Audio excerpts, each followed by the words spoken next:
আমি সাগরের তীর হয়ে রইব, নিয়তির ঢেউ এসে করবে আঘাত, নিয়তির ঢেউ এসে করবে আঘাত। আমি শুধু মুখ বুজে সইব, আমি সাগরের তীর হয়ে রইব।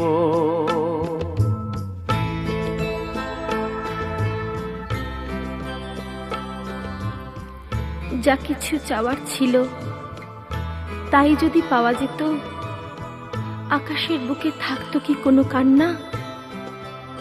সাগরের ঢেউ কি নিজেকে সামলাতে না পেরে তীরের বুকে ভেঙে ভেঙে পড়তো?